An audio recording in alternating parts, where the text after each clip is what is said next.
was great worship this morning. Oh, thank you. You mind if I ask you a couple questions you got to say? No, please, I'd love to. I've just been kind of wondering, what you guys over the course of time, and what do you do? How do you prepare yourself to lead worship? I personally prepare. I think that it's good to be very practical in preparing, but for me, it's more about the preparation with God's presence. I think we can all strive for excellence, and I do. I love being a musician, and singing is great and all that. But for me, it's just practicing God's presence, really, and that's where worship, like the worship songs and that journey is built. I suppose is a lot of times it's just in my quiet time. It's just what God has put on my heart, and it's the time that I've spent with Him, just by myself. Just like honestly, a weekly yeah, just by myself on a guitar, like in my room, just worshiping or just playing. That honestly is the way that I prepare. And on a practical level, I prepare based on really what's echoing in our pastors' hearts. Mm-hmm. So whatever the voice is, like we're doing a series on Greater God. Right. That's the heartbeat right now, right?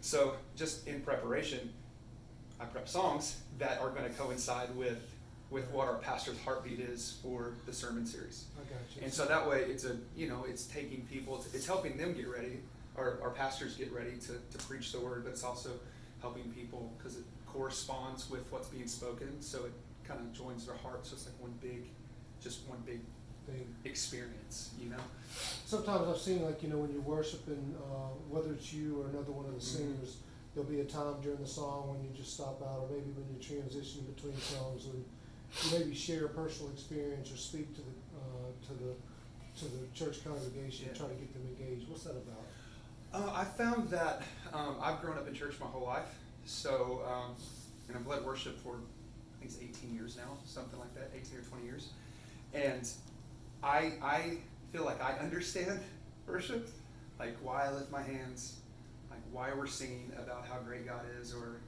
why He's worthy, that sort of thing. Right. But there's a lot of people who actually they don't understand why we're doing, like why do I lift my hands?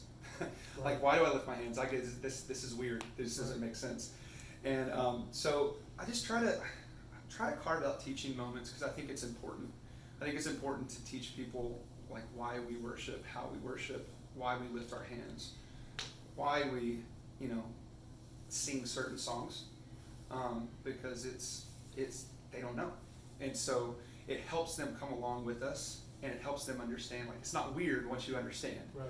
And so I don't know if that makes sense. No, it does. It does. I think it kind of dovetails into my last question. Is that what do you see your role as the worship leader and how you facilitate for the church member, the congregation, the body of the church? Yeah. What do you see? What do you think you're supposed to do for them? I'm supposed to first and foremost, like I know on a Sunday morning or any kind of revival night we might have, youth service, whatever, wherever I'm leading worship, like to take them into the presence of God, right? Like that as a worship leader. But also as a worship leader, it's my job to make sure that I'm raising up other people who feel that same calling. Like it's not just my job to get up there and be like the dude with the spotlight. Like I don't care about that. Like actually my favorite thing in the world to do is to give that spotlight away. Like I want other worship leaders to lead worship.